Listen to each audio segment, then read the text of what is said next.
Hey y'all, I'm Mesa and welcome back to my channel. Today's book talk we will be discussing From Blood and Ash by Jennifer L. Armentrout. Hands down my favorite book of 2020. I fucking loved this book. This book was full of action, humor, and twists. I love it. I am outside again, so sorry for any outside noises. This is a spoilery video, so if you have not read From Blood and Ash, leave. All right, y'all gone. Let's get into the book. Okay, so before we get into the story, let me first explain the world of the book. The Kingdom of Souls is a very religious society. The kingdom does everything in its power to honor the gods. And this system of religion also determines the people's roles in their everyday lives. Firstborns are regular citizens, they have the mundane jobs, soldiers, etc. Secondborns are given to the royal court and are lords and ladies in wait until their ascension during the rite ceremony of the gods. And if they are seen as worthy to ascend, then they become the ascended. I will get more to the ascended later. And third and fourthborns are given to the church and spend the rest of their lives in servitude and in worship to the gods. Back to the ascended. The ascended are the royal class of this society. Every ascended is at least a lord or a lady. There is a hierarchy in the ascended though. There is duke and duchesses, and then there is the queen. The ascended are blessed by the gods and given immortality. Their job is to rule, protect, and make sure the laws of the gods are followed. And then we have our main character, Poppy. She is the maiden, the chosen one, chosen by the gods, the queen's favorite. What her roles as maiden entails is unclear to us, and it's also unclear to her. All she knows is that the future of the kingdom is resting on her shoulders, and she must be found worthy and pure by the gods. That means she needs to wear a veil that covers her face and her hair at all times, as well as wearing clothing that covers the rest of her body. Only her lips and her jaw are visible. And in order to be found pure, no one can talk to her, no one can look at her, and no one can touch her. And she must remain pure, basically a virgin. She's got to remain a virgin. Typical religious stuff. That is the ascended and their society. Now we have the enemies of the ascended. The Atlanteans from the kingdom of Atlantia. The Atlanteans are painted as these vile creatures. Like the ascended, the Atlanteans do not age, but the reason why they do not age is because they drink blood, while the ascended do not age because they were blessed with immortality by the gods. Then we have the followers of the Atlanteans, descendants, who are just regular humans that are just following the Atlanteans. And then we have the Atlanteans' creation, the Craven. Now the Craven are ugly motherfuckers, man. They are created by the Atlanteans' poisonous kiss, turning men, women, and children into these animalistic, blood-hungry creatures. They have elongated canines, long, sharp razor nails. Their husks of their bodies now, they are super fast, super powerful, and they have no control of their hunger. They just fucking kill. And they come with the mist. And then we have the leader of the Atlanteans, the Dark One. And it's believed that the Dark One is the one who sends this mist that has the Craven in it. And right now the Dark One is rallying up his forces and he is trying to do something. We don't know what though. We can only assume it's bad shit. Poppy did mention that the Atlanteans were almost hunted to extinction. There is still some that live, but there's not many of them. So this is the world of the book. So we learn that our main character Poppy has this power. She basically has the ability to sense pain. She can reach out her power to a person and she can either feel if they are feeling physical or emotional pain. But Poppy's powers wasn't necessarily why she was chosen by the gods. The reason why she was chosen by the gods is because she is the only one that has survived a Craven attack. Basically, the Craven bit her, but she did not turn. And that was a sign to the kingdom that the gods chose her. They chose her not to die. They chose to save her. She also has the ability to shut it off, which is good because sometimes that shit can get overwhelming. Poppy's just trying to live her life, right? And of course, the first time she goes to the Red Pearl, Victor's gotta be there. So she's gotta hide. And of course, the room that she hides in is fucking Hawk's. I loved how Hawk and Poppy first met. Thought we were gonna have a sex scene in the beginning of the book, like that Red Pearl scene, man, between Hawk and Poppy. I really thought she was gonna break her vows as maiden. but she didn't. Well, she kissed him, but no you know, she didn't break it. I don't think she broke her vows. The Duke might think otherwise, but she got out of there before it went too far. I had a fucking strong hunch when they found the dead servant and she had 2 bite marks on her, but nothing else. And there was no other blood, nothing. She was just dead. And then Victor was like, I don't think this was a descendant. This was an Atlantean. And right there, I had a huge fucking hunch that Atlanteans are vampires or vampire-like creatures. And I was right. I have so many notes where I'm just like, vampire, definitely vampire. Did you see that vampire? Oh my gosh, why can he do that? Vampire. And I just knew Hawke was a vampire. Like, weird fast speed, talking like he's lived for fucking thousands of years. Great eyesight in the dark when he's fucking making out with Poppy and she can't see anything. Like, that should have been a sign, bitch. And he mentioned so many times that he's a great killer. Like, vampire. I saw that and I'm so happy I was right, because there were some points where I'm just like, for a good portion of the book, I had no idea what the fucking rise was. They kept talking about it and I'm like, what the fuck is it? And it wasn't until like halfway or a little more than halfway through the book when like Poppy's out there on the rise helping the soldiers take down the Kraven that I realized that the rise was a fucking wall. So yeah, the rise is just a term for a wall. It can be around any of the cities in the Kingdom of Souls. It is a wall that protects them from the mist that brings the Kraven. Poppy's life sucks. She has absolutely no freedoms and she's controlled by the Duke and Duchess of Macedonia. Fuck the Duke. I am so glad that motherfucker died. He was so abusive to Poppy. Literally emotionally and physically fucking abusive. Would literally point out all of Poppy's flaws and her scars and being like, too bad you're damaged. And he'd find like anything she did wrong and teach her a lesson. And that teach her a lesson was fucking making her strip down naked and whipping her back with this cane. And then sometimes Lord Mason would be there watching her because they're both sick men that just get off to pain. I was filled with joy when the Duke died. Like literally during the rite ceremony, he's just above the altar, freaking like a stake through his heart, and then written in his blood is the Dark One's mark. From blood and ash, we will rise. Like, that was epic as shit. And I was suspicious. I'm like, did Hawke do that? Did Hawke do that? Did Hawke do that? Yes, he did. Yes, he did do that. I loved the chemistry between Poppy and Hawke. Hawke is a pain in the ass. He always has to be right, and he knows too much all the time. But I love it. And Poppy is just everything you wouldn't expect of a maiden. She's empathetic toward people who are bitten. And when you're bitten by a Kraven, you're put to death and humiliated. She's empathetic for them, and you're not supposed to be empathetic for them. And she's empathetic towards families like the Tullises who don't want to give up their 3rd and 4th children to the church. And she can fight like a badass because Victor taught her to. God, there was so much sexual tension between Hawke and Poppy. And I knew Hawke had to have fucking recognized her from the Red Pearl, because that was one thing that she was waiting for in the entire book, was for Hawke to bring up the fact that, hey, you're the girl that I was making out with in the Red Pearl. And she was also waiting for him to go tell the Duke and punish her, but he didn't. Instead, he made fun of her and created so much sexual tension. And they had that really intense makeout session under the willow during the rite ceremony, the same night the Duke fucking died. During the rite, the same night the Duke dies, after that whole fiasco with him up there, they're seeing him dead, stake in the heart, Descenders attack. And there's hordes of them attacking, and it's a really intense scene. In this battle, Poppy says, fuck it, and she unleashes her fighting power. So now the Duchess knows that, oh my god, she can fight, and so do other Ascendants know that, oh my god, Poppy can fight, which was not allowed, but they kind of pushed that to the side because she saved their lives. But also during this fight, Victor dies. And I was so sad. I fucking loved Victor. He was a father figure to Poppy, and he did not deserve to die.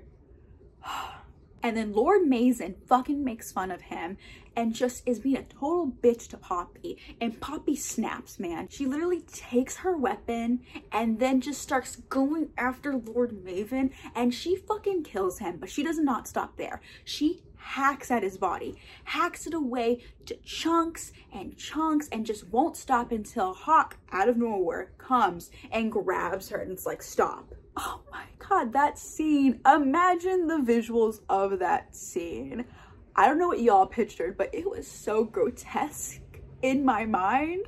A week or so after this Wright attack, the queen has called Poppy back to the capital, which means she has to travel beyond the Rise and through the Blood Forest, which is fucking dangerous. It's crawling with Craven. Hawke and a few other soldiers accompany her to protect her on this trip to the capital. There is a very sexy scene in the forest where they're kind of just like grinding on each other in front of other soldiers, but the other soldiers can't see them.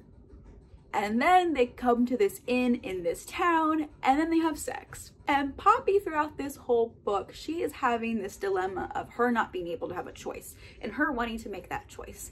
And having sex with Hawke was her choice, and she felt no shame in it. Even though she knows that she will never now be found worthy by the gods, she doesn't care because it was her choice to make, which I thought was badass. And can I just say, Jennifer L. Armentrout really knows how to write sex scenes. Like, I was very happy with the sex scene. It wasn't like super graphic. It was just good. Y'all know what I'm talking about. Y'all feel the exact same way. Y'all know what I'm talking about. It was good. That moment she had with Hawke in the inn does not last long, because the next day she gets betrayed by Hawke and the other soldier, Kieran. And Kieran, we find out he's a Wolven, which is a werewolf-like creature. And there's just a lot of twists. That whole town ends up being like a Descender town that they were staying in with Atlanteans, and basically everyone there follows the Dark One. And in this moment, Poppy finds out that Hawke is an Atlantean. I fucking knew it! Literally during that moment, yes, it was full of betrayal and I was hurt, but also in the back of my mind, I was like, I was right, I was right, I was motherfucking right.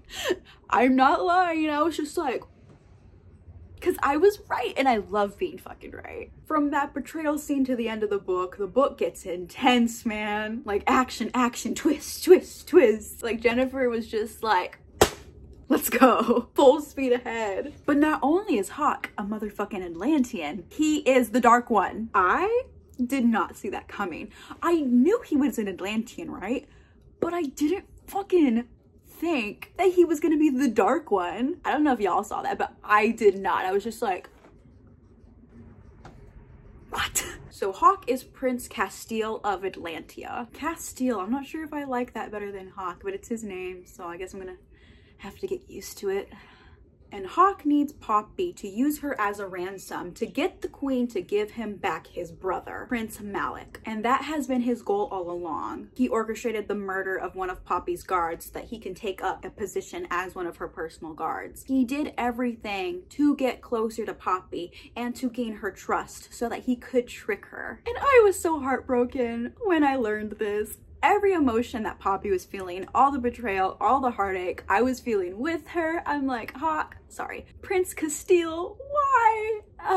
But before Poppy figures out who he really is, he tells her the real history and truth of the Ascended. Buckle up, y'all. Basically, Atlanteans' blood is what turns humans into vampires. Vampires, aka vampires. And the vampires are the Ascended. So the Ascended aren't blessed by the fucking gods. They are drinking Atlanteans' blood to turn themselves. And the Ascended, aka the vampires, they are the ones that create the Craven, not the Atlanteans. And they create the Craven to keep the people in fear and to keep themselves in power. How fucked. And the Ascended need to feed. They need to drink blood in order to live and stay immortal. Remember those third and fourth children that are given to the church? They're their food. The Ascended brainwashed the kingdom to give up their third and fourth childs, not to worship the fucking gods, but to fucking feed them. So all these children are killed. They're fed on. And when the Ascended are feeding on these third and fourth children's, say if not all their blood is sucked up and there's still some blood left in their system, that's when they turn into Craven. How fucked is that? Like, brainwashing your kingdom to think that they are serving the gods, but in reality, they're serving you to feed you? Also, Ascended cannot walk in the daylight. They will literally burn up like a vampire. And while Hawke is telling Poppy all of this, she doesn't want to believe it, but the dots keep connecting and she realizes that there needs to be some truth in it, but she doesn't want to believe it because her brother, Ian, is an Ascended, which means that he's doing these horrible things to these children. Also, it just makes so much sense because the temples were always off limits. No one can go to them. Why? Because they're fucking feeding on children.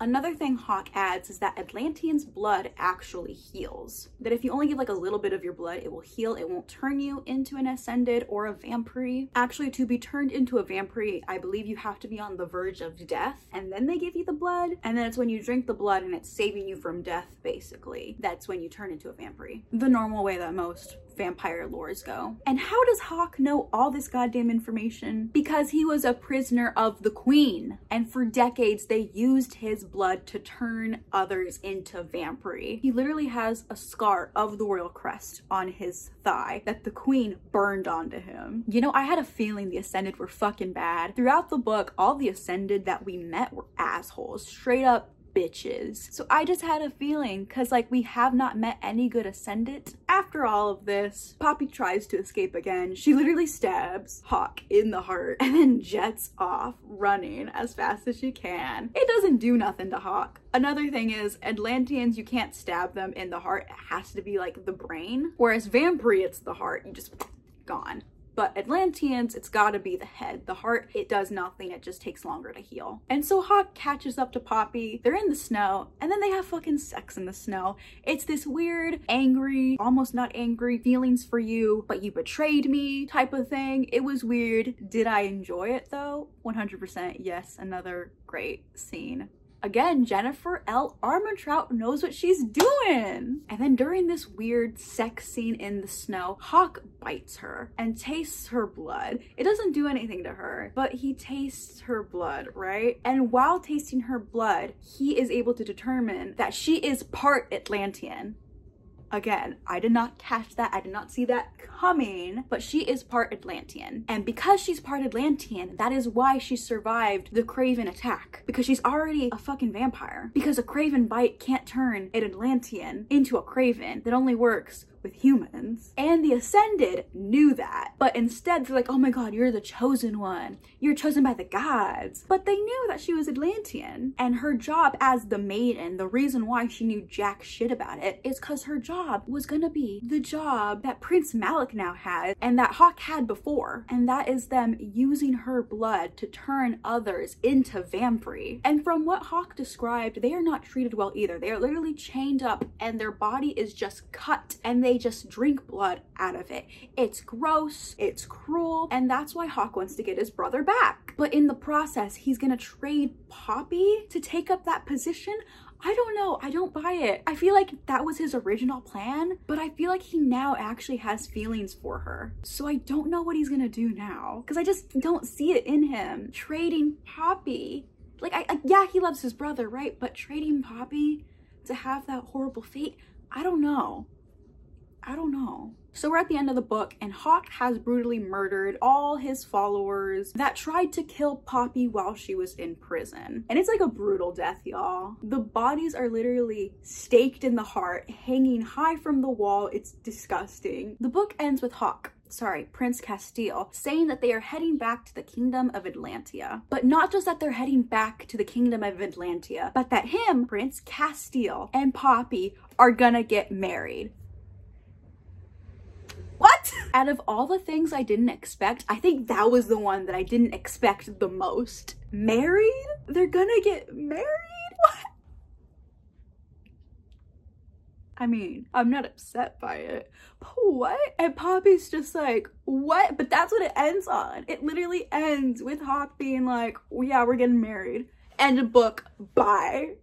I have a kingdom of flesh and fire ready to go. I can't wait to dive in. Like, what the fuck? This book, I did not expect where the story was going or where it ended, and I loved that. This book literally caught me by surprise. I did not think I was gonna love it as much as I did. Literally, this is my favorite book of 2020. So far, who knows, the second book might take that place. And I have heard great reviews about the second book, so I'm so excited. This was an amazing story full of twists and turns and action and humor and great characters, great character development, great plot, great world building, great kingdoms, great mythological creatures. I was really satisfied by this book. I loved it. I cannot wait to see where the rest of this series is going. I'm so excited. It's been a while since I've been really excited about a book series like this before.